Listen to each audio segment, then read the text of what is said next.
Բարյոսելի եղբայրնջան եւ այսպես եկեք ավելի շարունակենք մեր հատվածը, որտեղ երկրորդ ուսուցումը մենք կիսա թողեցինք, ամեն դեպքում որոշակի սկզբունքների մասին խոսեցինք։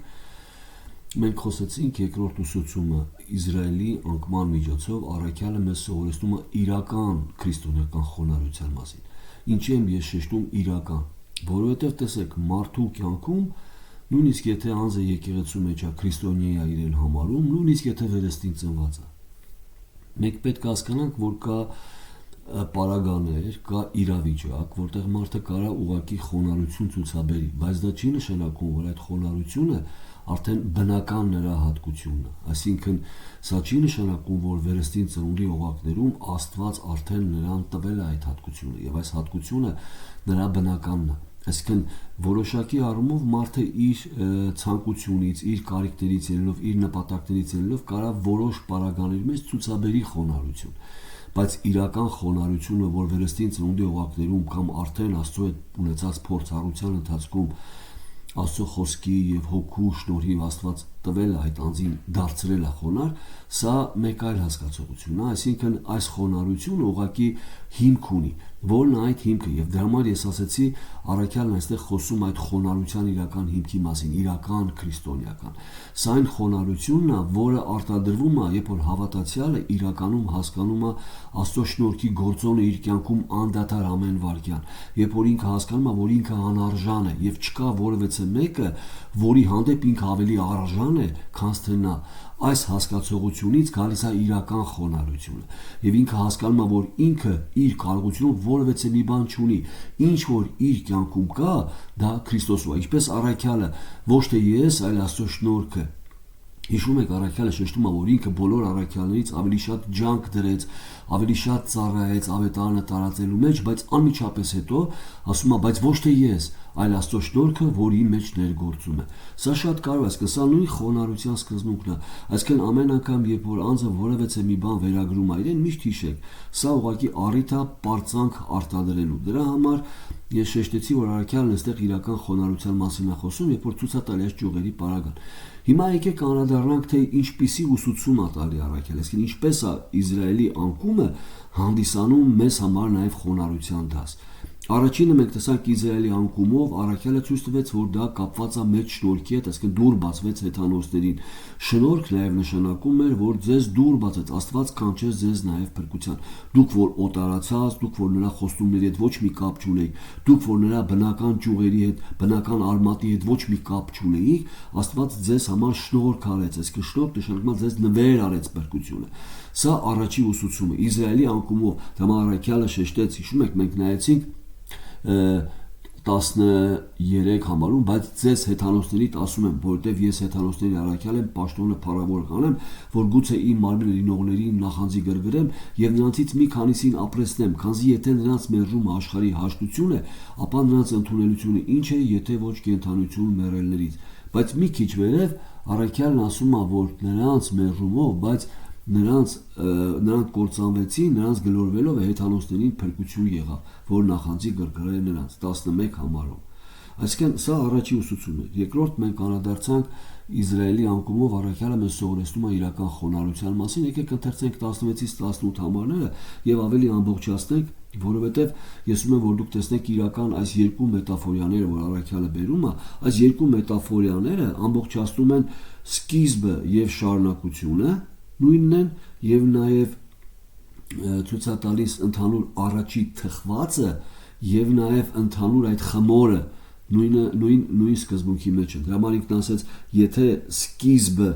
սուրբ է, շարունակությունն է սուրբ, զատված կամ առանձնացված հատուկ Աստծո նպատակների համար, եւ եթե այդ ընդհանուր զանգվածից մի մասը նվիրված է Աստծուն, դա նշանակում է ամբողջ զանգվածը, այսինքն ամբողջ խմորը նվիրված է Աստծուն, այսինքն այստեղ մենք տեսնում ենք մասի եւ ամբողջության, սկզբի եւ շարունակության մասին։ Այս երկու մետաֆորիայով առաքյալը ցույց է տալիս այս կարևոր սկզբունքը Իսրայելի մասին խորհուրդը, որպեսզի մենք հասկանանք ինչպիսի վերաբերմունք պիտի ունենա քրիստոնյան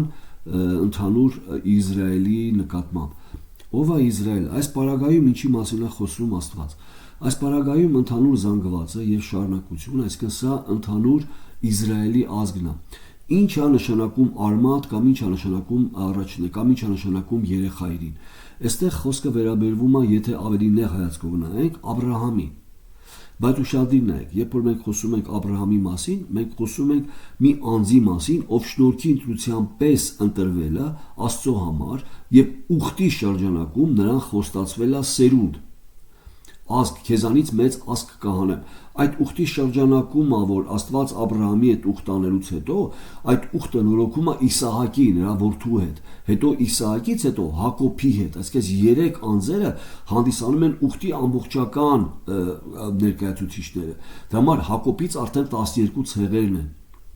Եվ եթե դուք ուշադիր եք, ընդհանուր 12 ցեղերը հանդիսանում են, այսինքն շարունակությունը կամ զանգվածը, այսինքն այդ արմատի կամ սկզբի առաջի թխվածի, այսինքն երեխայրիքի։ Այսինքն եթե վերցնենք ուղակի երեխայրին Աբրահամն է, բայց հետագայում մենք տեսնում ենք, որ այդ 5 անձերը կան, որոնցով այդ ուխտը ամբողջանում է, որովհետև Մովսեսը նույնպես ուխտի շրջանակում անձ է,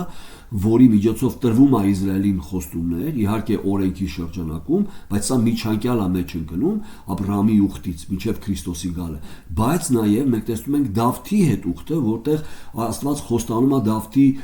թագավորական աթոռի հավիտենականությունը, որպես սերունդ քեզանից կհանեմ թագավոր։ Այսինքն մենք տեսնում ենք ամբողջանումը արդեն Դավթով։ Դրա համար, երբ որ մենք ասում ենք արմատ, ի նկատի չունենք միայն Աբրահամ, այլ ընդհանուր այն Աբրահամի հետ արած ուխտը եւ այդ ուխտի ամբողջությունը, այս 5 անձերը՝ Աբրահամ, Իսահակ, Հակոբ, Մովսես եւ Դավիթը։ Սրանք շատ կարևոր է, որ մենք հասկանանք, ասենք այն անձանց հետ, որոնց հետ Աստված ամբողջացնում է ուխտը։ Իսրայելի հետ։ Տեսեք, երբ որ մենք խոսում ենք ուխտի մասին, պետք է հասկանանք Աբրահամի հետ ուխտը կապված է Իսրայելի կամ նրա սերունդի հետ։ Հիմա, երբ որ առաքյալն օգտագործում է այստեղ բառեր, շատ ուշադիր եղեք, բնական ճյուղեր, անբնական ճյուղեր, ովքեր են այս բնական ճյուղերը։ Բնական ճյուղերը այդ արմատի սերունդն, այդ արմատից ծլած ճյուղերն են։ Իրականում, այսինքն բնական առումով առաքյալը ի նկատի ունի Իսրայելը, որտեղ մեր հատվածի մեջ խոսքը գնում է Իսրայելի մասին։ Հիշում եք ինչ ասում ենք առաջի հատվածում։ Հիմա ինչ կործանվեցան, ընկան, որպեսի ամբողջությամբ կործանվեն քավլից, այսինքն Իսրայելը հավիտենական կործանում չի ունեցել։ Իսրայելը չի ընկե հավիտենապես, որ մենք ասենք այսօր Իսրայել չկա, Իսրայելը եկեղեցին է։ Ոչ, Իսրայելը ընկել է մասամբ մի քանի, այսինքն ճիշտ է մեծամասնություն, բայց մասամբ, որտեղ նրանցից կա նաև փրկված շնորհքի դրությամբ պես մնացորդ եւ նաև ժամանակավոր, որոշակի ժամանակի համար անկում, որպիսի հեթանոսներին դուր բացվի փրկության։ Այդ փրկության դուրը, որ բացված է հեթանոսներին, ունի ժամանակ։ Երբ որ վերջի հեթանոսը, վերջի եկեղեցու անձը, անկեղծ հավատացյալը, երբ որ կփրկվի, դուրը կփակվի այդ հեթանոսների, կվերցվի եկեղեցին երկրի վրայից եւ այդ ժամանակ արդեն կբացվի դուրը Իսրայելի շրջան, վերջի յոթնյակում եւ մեծ նեղության ժամանակ, 3.5 տարվա ընթացքում։ Հիմա որպեսզի սա մենք հասկանանք, սա Աստծո ծրագիրն է, դրա համար մենք ուշադիր ենք, թե ինչ խորհուրդով է խոսում առաքյալը Իսրայելի մասին, ներկայացնելով նրան Աստծո ծրագրի կարևոր մասնիկ։ Հիմա տեսեք, նորից եկեք ընթերցենք 16-ից 18-ը եւ ես ցույց տամ, որովհետեւ այս հատվածը շատերը վերցնում են կտրելով կոնտեքստից, որտեղ կոնտեքստը խոսում է բուն Իսրայելի մասին եւ հեթանոսներից բաղկացած եկեղեցու մասին, այստեղ հակաթեզիստները շատ պարզ են եւ վերագրում են անձի փրկության կորցնելուն կամ փրկության պահպանության։ Դրա համար այստեղ այդ մասին չի խոսքը գնում։ Այստեղ խոսքը չի գնում, որ ամեն մեկ իսրայելեցի փրկված էր բնական ճյուղի վրա եւ այդ ճյուղերը կտրվեցին, այսինքն նրանց իրենց փրկությունը կորցրեցին։ Այստեղ խոսքը գնում է ընդհանուր ազգի մեծամասնության մասին, եւ մենք խոսենք հիմա ավելի խոր, եկեք ընթերցենք 16-ից 18-ը։ Եվ եթե երեխայրին սուրբ է, երեխայրին այդ առաջինը, ինչպես ես արդեն ասի, երկու մետաֆորիա է օգտագործում։ Այսինքն առաջի թխվածը եւ ընդհանուր այդ խմորը, որից թխվել է, եւ սկիզբը, արմատը եւ նրա շարունակությունը, եւ այդ ճյուղերը, որ այդ արմատից ծլել են։ Բայց եթե տեսեք, եւ եթե երեխայրին սուրբ է, ապա զանգվածն են, եւ եթե արմատը սուրբ է, ապա ճյուղերն են։ Սուրբ մենք արդեն ասացինք, որ այս հատվածում սուրբ չի նշանակում մեղքերից մաքրված։ Սուրբ նշանակում է Աստծո նպատակների համար զատված, Աստծո փրկության ծրագրի մեջ յուրահատուկ դեր ունեցող ազգ։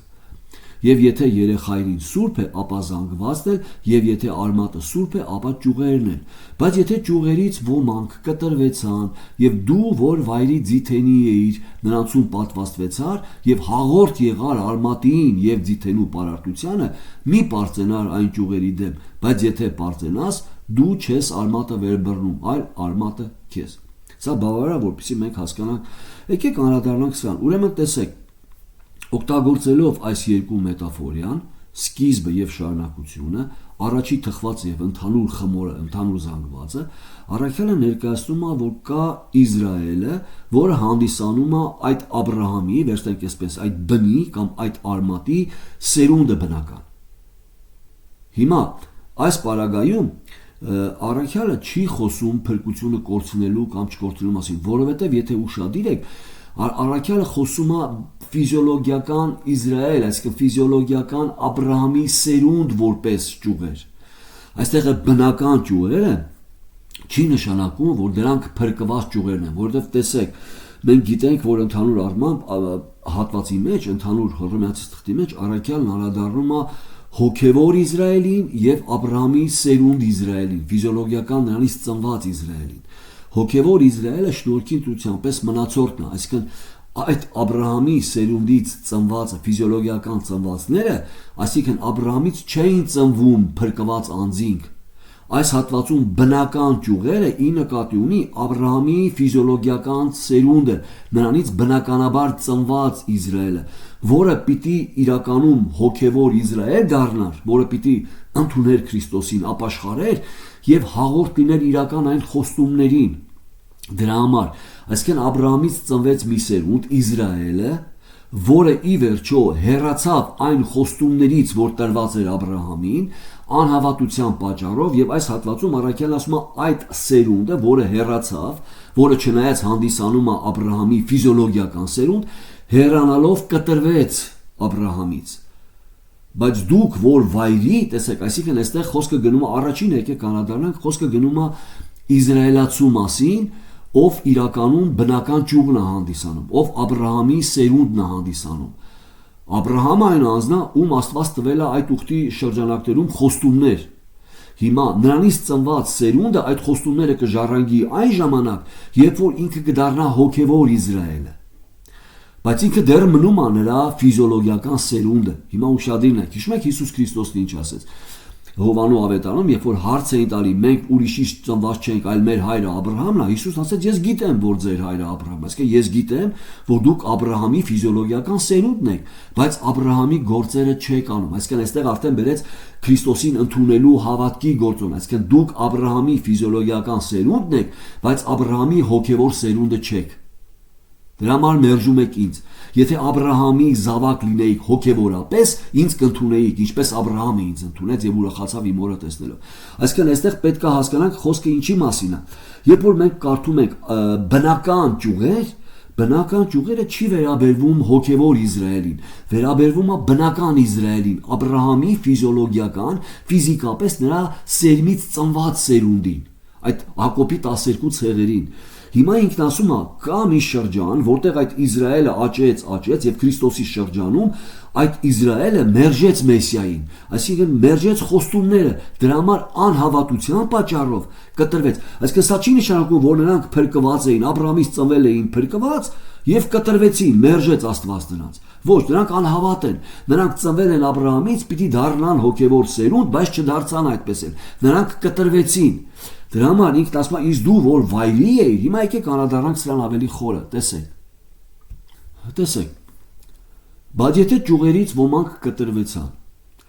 Բայց եթե ճյուղերից ոմանք կտրվեցան, ուրեմն այս ճյուղերը, այդ բնական ճյուղերն են Աբրահամի որպես սերունդ, բայց եթե ճյուղերից ոմանք կտրվեցան, եւ դու որ վայրի ձիթեին էիր, նրանցում պատվաստվեցար։ Եվ հաղորդ եղար արմատին եւ ձիթենու պարարտությանը։ Տեսեք, այստեղ առաքյալը ցույց է տալի, որ կային ճյուղեր, որոնք հաղորդ էին որոշակի առումով այդ խոստումներին, այսինքն Աբրահամի սերունդն էին, բայց այդ սերունդը, այդ բնական ճյուղերը, իրենք իրենց կտրեցին կամ իրենց, այսինքն հոգևոր այդ սնունդը մերժեցին, ինչի, որովհետև խոստումը, որ Աբրահամին տրված էր Մեսիայով, Քրիստոսով,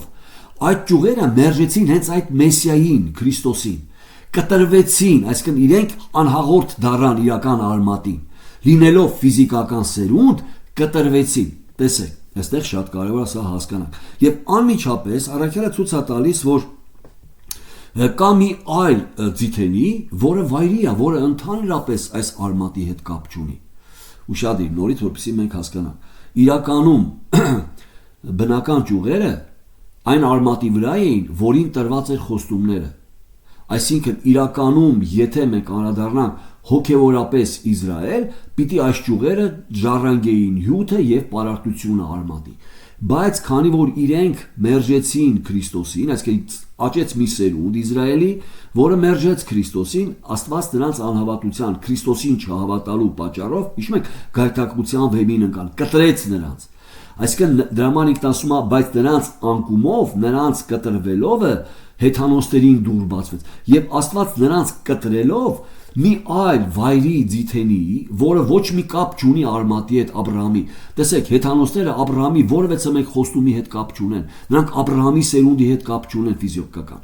Աստված կտրեց ուրիշ ձիթենուց ճյուղեր եւ բերեց պատվաստեց այդ կտրված ճյուղերի տեղը, որոնք հոգեվորապես դարձան Աբրահամի զավակ, Աբրահամի սերունդ։ Այսինքն նրանք հաղորդ եղան Աբրահամի խոստումներին, հյութին եւ պարարտությանը հոգեվորապես։ Այսինքն մենք ֆիզիկապես չլինելով Աբրահամից ծնված դարձանք Աբրահամի զավակ հոգեվորապես, հավատքով դարձանք Աբրահամի զավակ։ Նրանք, որ Աբրահամի զավակ էին, ֆիզիկական, բնական ճյուղեր էին, նրանք կտրվեցին, որտեղ մերժեցին հյութը եւ պարարտությունը արմատի։ Նրանց Աստված պոկեց, մեզ տնկեց որպես հոգևոր զավակներ Աբրահամի։ Եվ մենք հաղորդ դառանք, դրա համար ասում եմ՝ մի պարծեցիր, դու չես այդ արմատը պահողը, այլ Աստված, որ քեզ պատվաստեց այդ արմատի վրա, արմատն է քեզ պահում, կամ Աստծո խոստումն է, որ քեզ տնկեց դրա վրա։ Այսինքն տեսեք, որպեսզի ավելի մեզ համար հասկանալի դառնա։ Երբ որ մենք խոսում ենք Աբրահամի մասին, այստեղ շատ կարևոր սկզբունք կա։ Աստված ներկայացնում է արմատ։ Այդ արմատի կյանքում գործանողը Աստված է։ Այսինքն Աբրահամը, որը Աստծուն բարեկամ դարձավ, դա Աստծո շնորհքն է, որ Աբրահամին բնական մեղավոր մարդուն սարքեց իրեն բարեկամ։ Այսինքն Աբրահամը մի հավատք չունեցող անձ չէր, որ Աստված նրան ընտրեց։ Աստված նրան կանչեց, եւ մենք տեսնում ենք Աբրահամը ինչ հատկություններով անձա, նույնիսկ իր կնոջը դեմ տվեց իր կյանքը փայլոման։ Այսինքն մենք տեսնում ենք, որ Աբրահամը մի հավատքի մեծ մարդ չէր, բայց Աստված նրան շնորհքի պես ընտրեց, ինչպես Նոյին շնորհք գտավ Աստծո առաջ։ Այսինքն մենք գիտեք, սա շատ կարևոր է, որ մենք հասկանանք ընդհանրապես Աստվածաշնչյան հերոսները, որոնք հավատքի անձեր են հանդիսանում, մենք պետք է հասկանանք, որ դա նրանց բնական հատկությունը չի։ Դա ուղղակի Աստծո սուվերեն ընտրությունով Աստված ընտրում է մի անձի,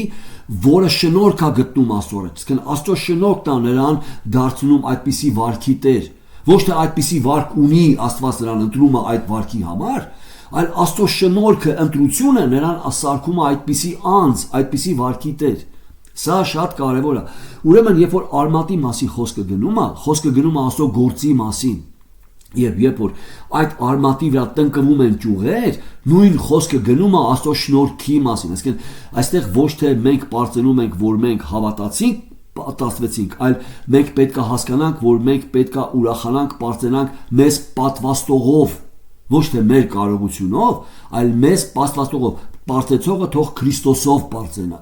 Այսինքն մեր պարծանքը պատվաստողից է, պատվաստողի վրա է, ոչ թե մենք պատվաստվեցինք, մենք մեզանով, այլ մեզ պատվաստեց, այսինքն Աստված մեզ տնկեց։ Սա շատ կարևոր է, որ հասկանանք։ Շատ կարևոր է մենք հասկանանք, որ այստեղ խոսքը չի գնում փրկված անձի մասին, այսինքն ամեն մեկ իսրայելացի անձնապես ուներ փրկություն եւ անձնապես կորցրեց իր փրկությունը եւ կտրվեց։ Ոչ, այստեղ ուղղակի խոսքը գնում է ազգի մեծամասնության մասին, մի այնպիսի սերունդ Քրիստոսի շրջանում, որ մերժեց Քրիստոսին, այսինքն այդ ուխտերի պարարտությունը, ուխտերի խոստումներին մերժողական եղավ։ Դրա համար կտրվեց անհավատությունով։ Բայց սա Աստծո փրկության ծրագրի բաժին է, հատուկ նախասահմանության։ Հիմա տեսեք, այսինքն հասկանալով, որ այստեղ խոսքը գնում է բնական ճյուղերի մասին, եւ բնական ճյուղերը դրանք Իսրայելի բնական արմատի վրա, այսինքն ֆիզիոլոգիական Աբրահամի սերունդն է, Առաքյալը շեշտում է, որ դու որ տնկվել ես, դու որ Աստված քեզ պատվաստել է, այդ ճյուղերի դեմ մի պարծեցի, որպիսի չընկալես, այսինքն չլինի այնպեսի հասկացողություն, որ այդ ճյուղերը անարժան էին անհավատությունով, իսկ դու հավատացյալ էիր, արժանի ես այդտեղ տնկվես։ Ոչ, որտեղ մեր հետագա ուսուցումը, երբ որ մենք կնայենք, Իսրայելի անկումով Աստված սովորեցնում է հավատքի մասին, ցույց տալ, որ հավատքը մերը չի։ Հավատքը նրա շնորհքով մեզ պարգևած, մեզ նվեր է հավատքը, որով մեզ Աստված տնկել է այդ ճյուղերի վրա, որտեղ նրանց կտրեց անհավատության պատճառով։ Նույն հավատքը կարար նրանց տար, բայց նրանց չտվեց, տվեց քեզ վայրի ձիթենու ճյուղ, որ հեչ կապ չունեիր Աբրահամի հետ, ոչ խոստումների, ոչ ուխտերի հետ, այլ բերեց եւ տնկեց քեզ այդ տեղը նրանց, որոնց մերժեց։ Ինչի, այսինքն նրանց կարար տար այդ հավատքը, նույնպես պահպաներ, բայց Աստված չի խոստացել, որ ողորմելու է բոլորին։ Նրանց պոկեց, որպիսի քեզ ողորմի, քեզ ողորմությունով տնկի, այսինքն քեզ համար դուր բացեց։ Դրա համար առաքյալն ասում է Իսրայելի անկումով, Իսրայելի կտրվելով, ձեզ հեթանոսների դուր բացեց։ Մի պարտեցեք նրանց դեմ, դա Աստված արեց, այսինքն մի պարտեցեք ցույց տալի, որ դու չես հասկանում, որ դու չես տնկվել, այլ քեզ տնկել են։ Այսա ամենակարևորն է, որ ուզում եմ տեսնեք, այստեղ է արտադրվում իրական քրիստոնեական խոնարհությունը։ Դու չես քեզ փրկել, քեզ փրկել են։ Դու արժանի չես, այսինքն այնպես չի, որ իսրայելացիները բնական ճյուղերը անարժան էին, դու արժանի էիր բերեց քեզ տնկեց։ Ոչ նրանք են արժանի, ոչ դու ես արժանի։ Դուք մենք բոլորս անարժան ենք փրկության համար։ Աստված ուղղակի որոշեց, որպեսզի մեզ փրկի, նրանցից մի քանիսին կտրեց։ Տեսնում եք, իհարկե անհավատության պատճառով, բայց մենք էլ էինք անհավատ։ Մեզ պարգևեց հավատք եւ տնկեց։ Այսինքն տեսեք, սա իրական քրիստոնեական խոնարհության արմատն է։ Սա հասկացողը նոր ընկալում է ինքը ինչպես պիտի վարվի ընկածի հետ։ Այսինքն այստեղ է արտադրվում խոնարհությունը, այս հասկացողությունից։ Դրա համար ես նախորդ ձայնագրությունը շեշտեցի, որ կա որոշակի առումով սիտուատիվ, այսինքն վիճակներից ելնելով խոնարհություն, որը իրականում բնական հավատացյալինը չի, եւ կա իրական հասկացողությունից, այսինքն փրկությունից վրեստին ծնունդի օղակներում շնորհքը հասկանալով, թե ինչ է քո փրկությունը, ումից է քո փրկությունը, այս հասկացողությունից արտադրված արդեն բնական խոնարհություն, կոտրված անձ։ Սա այդ խոնարհությունը։ Առաքյալը այս ուսուցումով, այսինքն այս խոսքով սովորեցնում է Իսրայելի անկումը, վերցնում է եւ մեզ ուսուցանում է իրական խոնարհության մասին։ Մի պարծեցի նրանց դեմ։ Դու նրանից լավը չես։ Դա Աստված է քեզ պատվաստել։ Դու փրկված ես պատվաստողի եւ պատվաստման զորությունով։ Քո հավատքի զորությունով չես փրկված։ Հավատքը միջոցն է, որ տվել է, որ քեզ պատվաստի, բայց դու նրա շնորհքով ես փրկված։ Նա է քեզ ընտրել, որ պատվաստի։ Դու չես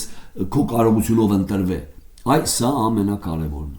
Որպեսզի ամբողջական լինի, որ այս հատվածը չի խոսում փրկությունը կորցնելու մասին, փրկված եւ չփրկված, պետք է միանշանակ մենք հասկանանք, որ բնական ճյուղերը իսրայելացիներն են, Աբրահամի սերունդը, որոնք չեն ծնվում փրկված, ուղղակի նրանք ծնվեցին, որպեսզի հաղորդ դառնան, այսինքն հավատքով ունենան հավատք եւ իրականում հաղորդ դառնան, բայց չունենալով հավատք կտրվեցին։ Այսինքն այստեղ նրանք փրկված չէին եւ փրկությունը կորցեցին։ Եվ իմիջիալոց Աստված այստեղ չի առաքյալ, այստեղ չի ասում, որ այդ ճյուղերը միշտ կտրվում են, նորից պատվաստվում են, միշտ։ Սա հատուկ շրջանի մասին է խոսքը։ Այսինքն Իսրայելի վերջի շրջանի մասին ցույց է տալի, որ այո, Իսրայելը մերժվեց որոշակի ժամանակի համար, որպեսզի ձեզ դուր բացվի շնորհքով։ Եվ երբ որ ձեր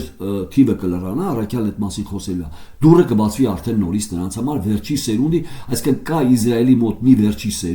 սերունդ ամբողջ դամասում ամբողջ Հակոբը կփրկվի։ Կա մի վերջի սերունդ Իսրայելի մեծ նեղության ժամանակ, որը հանդիսանալու է շնորհքի ընտրության պես մնացորդ։ Մի սերունդ։ Հիմա տեսեք, այս հատվածում առաքյալը ցույց է տալի մեկ այլ ձիթենի, օրինակ ես ուզում եմ մի քիչ ավելի սա տեսնենք, որպեսզի մենք հասկանանք, որ ովքեր ենք մենք եղել եւ ինչի մեջ է կայանում Աստծո շնորհքը։ Ուշադիր նայեք։ Տեսեք։ Այսինքն ընդհանուր բնական ճյուղերի մասին խոսելով Աստված առաքյալը շեշտում է, որ կա ընդհանուր Աբրահամը եւ նրանցից ծնվածը, որոնք իրականում ֆիզիկական նրա սերունդն են, բայց այդպես էլ չդառան նրա հոգեվոր սերունդը։ Դրա համար կտրվեցին։ Եվ դու, որ ընդհանրապես կապ չունեիր այդ արմատի հետ, Աբրահամի խոստումն է, եւ մենք չտու հեսա կարդամ, դու որպես հոգեվոր սերունդ պատվաստվեցիր հավատքով։ Հիմա դրա համար դարձար արդեն Աբրահամի հետ կապ հոգևոր առումով, բայց ոչ ֆիզիկական։ Դու նրա ֆիզիկական սերունդը չես, եկեղեցի։ Դու նրա հոգևոր սերունդ ես, հոգևոր զավակն ես, հավատքի տեսանկյունից։ Հիմա եկեք անդրադառնանք ով է ընդհանրապես ինչ է ասում առաքյալը մեզ։ Տեսեք, Եփեսացիս 2-րդ գլխում, երբ որ ինքը խոսում է շնորհքի փրկության մասին, անմիջապես հետագա համարը վասն որո հիշեք 11 համարից 2-րդ գլխի Եփեսացիս։ Վասն որո հիշեք, տեսեք հիշեցնում ասում, հիշեք ձեզ, ով եք դուք։ Վասն որո հիշեք, որ դուք մի ժամանակ հեթանոսներ մարմնով, ինչ է նշանակում մարմն, ինչ է ինքը շեշտում մարմնով, ցույց է տալի ուխտի հետ կապված է դա, դուք մարմնով թլպատվածներ չեք, այսինքն ձեր հետ ուխտ արված չի եղել, ձեր հետ որևէ մեկ Աբրահամի հետ արված ուխտ կապ չի ունեցել։ Վասն որով հիշեցեք, որ դուք մի ժամանակ հեթանոսներ մարմնով, որ անթլպատություն են կոչված, ինչ է ինքը շեշտում մարմնով հեթանոսներ, որովհետև Իսրայելը ֆիզիկական մարմնով ուխտի շրջանակի մեջ է, ինքը մարմնով թլպատված է, դուք ոչ։ Ինքն ուզում ասի, որ դուք մի ժամանակ հեթանոսներ եք, Աբրահամի հետ կապ չունեցողներ, կամ Աստծո ուխտի հետ կապ չունեցողներ, Աստծո ծրագրի, փրկության ծրագրի հետ կապ չունեցողներ եք։ Հիմա ինքը հիշեցնում ասում, դուք մի ժամանակ այդպես եք։ Վասն որով հիշեք, որ դուք մի ժամանակ հեթանոսներ մարմնով, որ անթլպատություն են կոչված, մարմնի մեջ ձեռքով արված թլպատության կողմանը։ Դուք անթլպատներ եք, այսինքն ուխտի հետ կապ չունեք, որ այն ժամանակ առանց Քրիստոսի էիք կամ առանց Իսրայելի խոստացված փրկչի էիք, Քրիստոս օծյալ է նշանակում։ Այդ օծյալը չի խոստացվել ձեզ, այդ օծյալը խոստացվել է Իսրայելին։ Իսրայելը մերժեց իր խոստացյալ փրկչին, ուշադիր նայեք, սա շատ կարևոր է։ Որ այն ժամանակ առանց Քրիստոսի եք եւ հեռացած Իսրայելի քաղաքականությունից եւ օտարացած խոստումունքի ուխտերից է։ Օտար, դուք կապ չունեիք դրա հետ։ Հույս չունեիք, հիշում եք, ես ցույց տվեցի տան բնակարանի հերթը, դուք 10,000-րդն էիք այդ բնակարանի մեջ, դուք նույնիսկ հույս չունեիք, որ բնակարան կստանաք, բայց Աստված այդ առաջի անձանց կտրեց, հանեց, ձեզ բերեց նրանց տեղը, որ բնակարան ստանաք։ Այսինքն սա Աստծո գործն է, ոչ թե ձեր կարողությունը։ Սա պիտի տեսնեք, որ այն ժամանակ առանց Քրիստոսի էիք եւ հեռացած Իսրայելի քաղաքականությունից եւ օտարացած խոստումունքի ուխտերից հույս չունեիք եւ անաստված էիք աշխարհքումս։ Սա առաքյալը բնութագրում է մեզ հեթանոսներից, որ հիմա դարձանք Քրիստոսի մարմնի անդամներ։ Բայց հիմա Հիսուս Քրիստոսի ձեռով դուք որ ժամանակով հեռավոր էիք, մոտավոր եղաք Քրիստոսի արյունովը, չի ասում ձեր հավատքովը, բայց հիմա դուք որ հեռավոր եք Քրիստոսի ձեռով, տնկողի ձեռով, մոտավոր եղաք։ Վասզի նա է մեր խաղաղությունը, որ երկուսին մեկ արավ եւ մեջտեղի բաժանող պատը թշնամությունը քանդեց, մեր եւ Իսրայելացու։ Որովհետև առաջի եկեղեցին, ինչպես ես շեշտել եմ շատ հաճախ, բաղկացած էր իսրայելացիներից, նրանք էին սպասողները։ Հիշում եք Պողոս առաքյալը, երբ որ մտնում էր որևէ մի քաղաք, առաջի հերթին գնում էր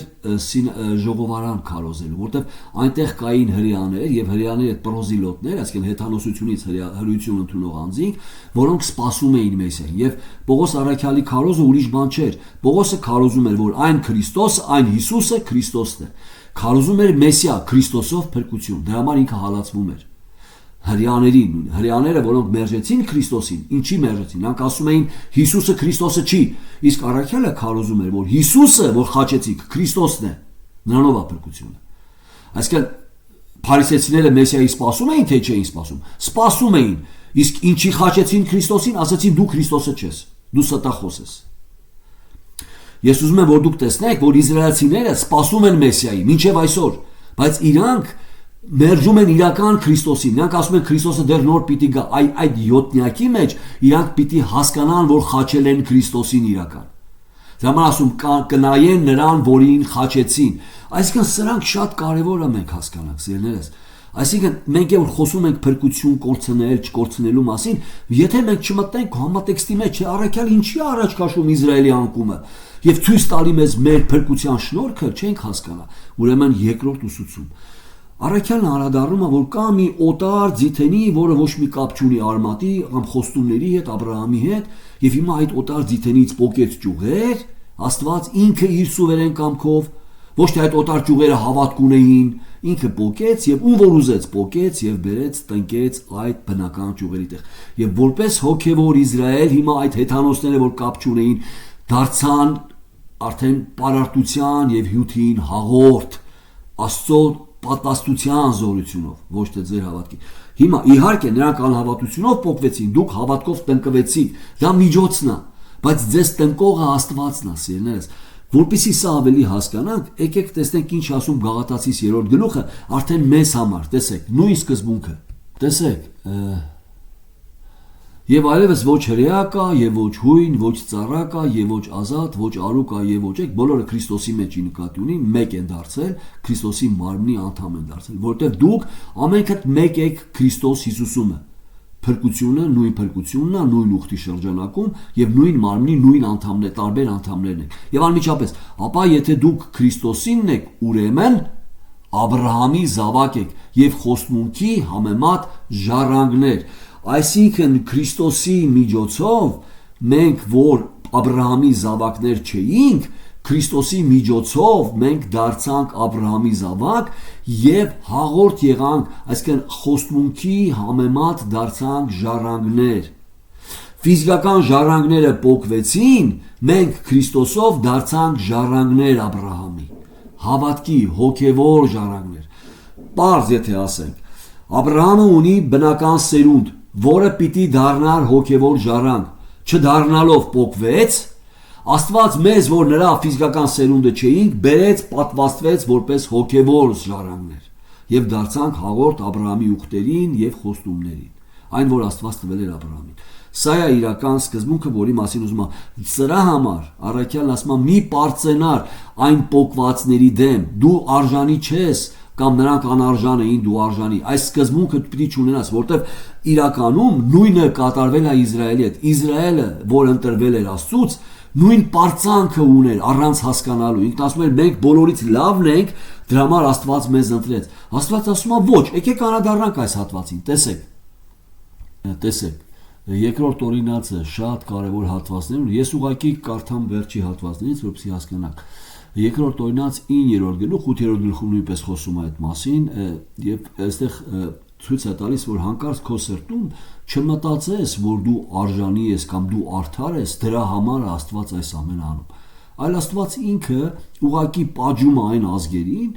որոնք անօրեն են բայց քեզ որ նույն անօրենն ես ուղակի իր ընտրության առաջնորդությամբ քեզ բերում է նրանց հողը ժառանգելու տեսեք այստեղ եւ Սրտիդ մեջ չասես 4-րդ համարից, երբ որ քո Եհովա Աստվածը նրանց քո առաջից հալածե, թե Եհովան իմ արդարության համար ինձ բերա, որ այս երկիրը ժառանգեմ։ Հանկարծ որ տեսնես, որ Աստված որևէ մեկին քո առաջից հանում է, սրտիդ մեջ չասես, որ դու ավելի լավն ես, իսկ նա վատն էր, դրա համար նրան հանեց, քեզ բերեց։ Ոչ, Սրտիդ մեջ չասես, երբ որ քո Եհովա Աստվածը նրանց քո առաջից հալածե, թե Եհովան իմ արդարության համար ինձ բերա, որ այս երկիրը ժառանգեմ։ Բայց Եհովան այս ազգերի անօրենության համար է հալածում նրանց քո առաջից։ Դա Աստծո ծրագիրն է, պատժում է մեղավորին, բայց դու նույն մեղավորն ես, այնպես չի որ դու նրանից լավն ես։ Ինքն ասում է սրտիդ մեջ այդպես չմտածես։ Ես եմ այդ անողը, ես նրանց պատժում եմ քո միջոցով, ինչպես նաև մենք տեսնում ենք Իսրայելին պատժում էր Բաբելոնի միջոցով։ Բաբելոնը արդար էր, ոչ, ավելի գազան էին, բայց Աստված պատժում էր Իսրայելին իր Բաբելոնի միջոցով։ Սա Աստծո որոշումն է, սիրելիներս։ Այսինքն այստեղ արդարության եւ անարդարության հարց չկար։ Այնպես չէր, որ մեկը արդար էր, մեկը անարդար։ Բոլորն են անարդար, բայց Աստված ունի իր ծրագիրը։ Սա է, այնպես չէր, որ իսրայելացին անարժան էր, մենք արժան էինք, որ տնկվեցինք։ Ոչ, երկուսս էլ անարժան ենք։ Աստված իր ողորմությունը ցույց տվեց մեր հանդեպ։ Կարար նրանց հանդեպ ցույց տար, բայց Աստված չի խոստացել, որ բոլորին պիտի ողորմե, բայց խոստացել է, որ մեղավորին պիտի պատժի, բոլոր մեղավորներին։ Դրա համար այստեղ խոսքը գնում է Աստծո շնորհքի եւ ողորմության մասին եւ մեր զորությունը փրկության պատվաստողից է, ոչ թե մենք։ Հիմա տեսեք Զբունքի համաձայն 6 համարում ասում է, դե եկեք շարունակենք նաև 5-ից 6-ը։ Եվ ոչ թե քո արդարության եւ քո սրտի ուղղության համար եմ ես մտնում դու նրանց երկիրը ժառանգելու, այլ այն ազգերի անօրենության համար քո Եհովա Աստվածը նրանց քո առաջից քշում է եւ նրա համար որ հաստատե այն խոսքը, որ քո հայրերի Աբրահամի, Իսահակի եւ Հակոբին երդում արավ։ Տեսակ 5 համարը։ Տեսեք, վերևի 4 համարում սրտիդ մեջ չասես, սա նշանակում է քո հասկացողության մեջ չունենաս այս ընկալումը։ Սրտիդ մեջ չասես, երբ որ քո Եհովա Աստվածը նրանց քո առաջից հալածե, տեսնես, որ նրանց քշում է, չասես, որ վայ, ես արդար եմ, իսկ նրանք անարդար։ Սրտիդ մեջ չասես, թե Եհովան իմ արդարության համար ինձ բերավ այս երկիրը, ժառանգին, բայց Եհովան այս ազգերի աներության համար է հալածում նրանց քո առաջից, եւ հետո ոչ թե քո արդարության եւ քո սրտի ուղղության համար, որտեղ հետևում ասում է դու խստապարանոց ազգ ես։ Ոչ թե քո արդարության եւ քո սրտի ուղղության համար ես մտնում, քո հավատքի համար ես մտնում այս երկիրը ժառանգելու, այլ այն ազգերի աներության համար քո Եհովա Աստվածը նրանց քո առաջից քշում է եւ նրա համար ինչի է դա խոսում ուխտի մասին խոսք եմ տվել քո Աբրահամ հորը եւ նրա համար այսինքն կատարում եմ իմ խոստումը դրա համար մեր հատվածի Հռոմեացիս 11:29-ում ասում է Աստծո կոչումը եւ ընտրությունը զղջում չունի կոչումը եւ շնորհքը այսինքն եւ այդ եթե կանչեց զղջում չունի դրա համար ասում մի պարտեցի նրանց համար էլ դուր կա բացվող տեսեք որպեսզի հասկանանք եւ նրա համար որ հաստատի այն խոսքը որ քո հայրերին Աբրահամին Իսահակին եւ Հակոբին երթուր տեսնում եք երեք անձերը որտեղ երեքի հետ էլ ուխտը ինքը ամբողջացրեց եւ իմացիր որ քո արդարության համար չէ որ քո Եհովա Աստված այս բարի երկիրը քեզ է տալիս որ նրան ժառանգես որովհետեւ դու մի խստապարանոց ժողովուրդ ես Հիշիր մի մոռանալ, որ քո Եհովա Աստծուն անապատումը բարկացրիր Եգիպտոսի երկրից դուրս եկած օրիցդ մինչև այստեղ գալդ անհնազանդ էի Եհովայի։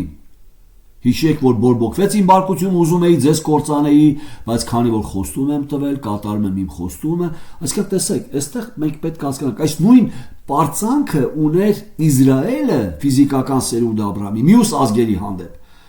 Հիմա նույնը առաքյալ ասում նույնը դու չունենաս։ Չմտածես, որ քո արդար լինելու համար Աստված քեզ տնկում այդ ճյուղի վրա,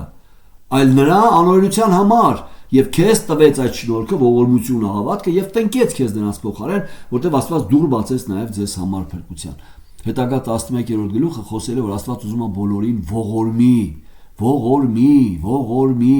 ողորմել նշանակում է որևէ մեկը արժանի չի փրկության, սիրելիներս։ Ուրեմն մենք ավելի ամբողջացրեցինք, որ իրական խոնարհությունը գալիս է ճիշտ ընկալումը։ Տեսեք, մեր Աստված ճանաչության կարևոր ինդիկատորը, ինչպիսի հարաբերություն կամ մոտեցում ես ունեմ անհավատի կամ ընկած եղբոր հանդեպ, ինչպիսի մոտեցում ունեմ, դա ուղղակի ցույց է տալի ինչպիսի Աստված ճանաչություն ես ունեմ։ Ինչպիսի մոտեցում ես ունեմ իմ ընկած եղբոր հանդեպ կամ անհավատի հանդեպ, այդպիսին ես Աստված ճանաչություն ունեմ։ Այդ մոտեցումը ցույց է տալի իմ Աստծուն ճիշտ ճանաչելը կամ սխալ ճանաչելը։ Եթե իմ մոտեցումը, իմ մոտեցման օղակները շնորհքը չեն, ողորմություն կիրառելը չի, ես Աստծուն չեմ ճանաչում։ Որտեվ ես չեմ հասկանում, թե Աստված ինձ ինչի է փրկել։ Ես մտածում եմ, որ Աստված ինձ իմ հավատքի համար է փրկել։ Այստեղ է ամբողջ խնդիրը։ Աստված ինձ միշտ կապացի, որ դու անհավատ ես։ Դամա Ռաքելն ասում է զգուշ մնա, եթե պարծենաս, այսինքն ունենաս այդ հասկացողությունը, զգուշ մնա, որ քեզ էլ չկտրի։ Տեսեք, եթե Աստված մերժեր Իսրայելը, եթե Աստված մերժեր Իսրայելին անհավատության պատճառով, այսինքն անհավատության պատճառով ընդհանրապես դուր չբացեր, հավիտենապես նրանց կործաներ, այսինքն դրամար 29 համարը չէր ասի, որ Աստված չի զղջում իր կոչումի համար, որ կանչեց Իսրայելը ֆիզիկական։ Եթե նրանց հավիտենապես կործաներ, միանշանակ իմացեք, որ մենք էլ նույնպես կկործանվեինք, տնկվեցինք կկործանվենք, եթե հարցը վերաբերվում էր փրկությանը։ Ոչ, այստեղ խոսքը գնում է, որ Աստված չի մերժում, դրա համար ասում է մի պարտեցի, նրանք մերժված են, տնկված էին, փոկվեցին, որպես ֆիզիկական սերունդ։ Մի պարտեցիր նրանց դեմ, որտեղ նույն կարգավիճակում դու ես, նա Աստված է քեզ տնկել, այսինքն մի պարտեցիր ի նկատի ունի նաև փոկված ճյուղերի դեմ չլինի քո պարծանքը, որտեղ քո պարծանքը սխալ ընկալումից է գալի, որ դու արժան ես, նրանք անարժան։ Այս սրա մասին է խոսքը, որ Աստված մեզ սովորեցնում է խոնարհություն Իսրայելի անկումով։ Սա ամենակարևորն է։ Սերես,